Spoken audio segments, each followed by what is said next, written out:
Art Scrimo, and I'm one of the product managers on DCNM within Cisco, focused on the SAN features and functionality.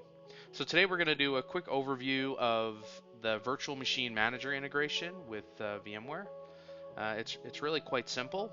In order to get the information into DCNM, what you do is go into inventory, go to virtual under discovery, and go to virtual machine manager.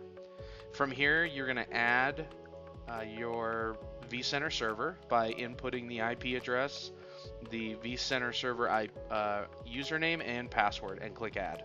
And what we'll do is it'll leverage SMIS to go into vCenter and grab information and pull it out into DCNM. So once you've done that, you can go into dashboard and compute to display it. So in the compute dashboard here, you can see we've got quite a few host enclosures in this list, and some of these have a bunch of icons associated with them. That's a good indication that this information is coming out of vCenter, and especially because of the number of VMs that are listed.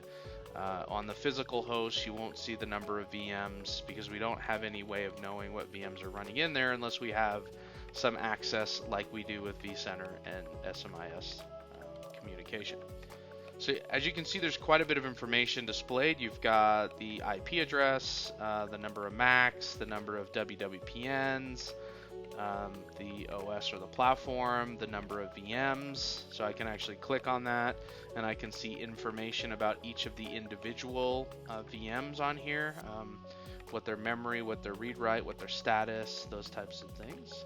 Additionally, we can see the vhost name, the cluster, and then the multipathing technology there. So if I select one of these groups, maybe I'll select this one. I can see that I'm getting information. So this right now is SAN traffic as it's going to a Clarion. So I know that because I cheated. I came in here and looked. But essentially this is so we're showing end-to-end connectivity here. So here's the VM that sits underneath the vCenter server. And that vCenter server is right here. All of this is with hover, so you can just move the mouse around and you can see information about each of the VMs, the ESXi server, and then each of the connections all the way across the fabric. So in this case, the ESXi server is connecting to a 5K.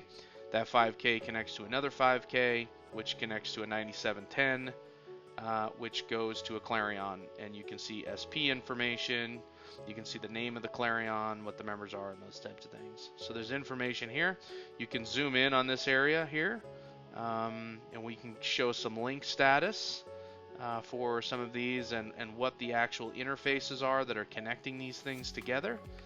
So as you can see, this is coming from M9774 on line card 4, port 48 essentially, and it's going to that 5K. Listed there, what the speed is and what the status is, so we can see that the link is okay, those types of things.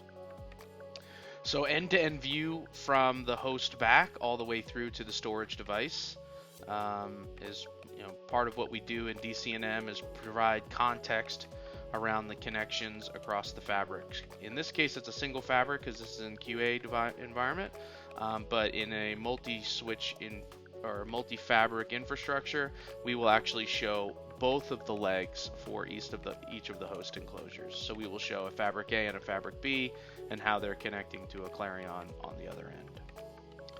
So now we can get more information. So this is the SAN traffic here. It's not really doing a whole lot because this is just a test environment, but we'll try to get more depth information on CPU and memory for this vCenter server. So it will redraw. It's CPU and memory is typically pretty flat in most of the devices or most of the hardware.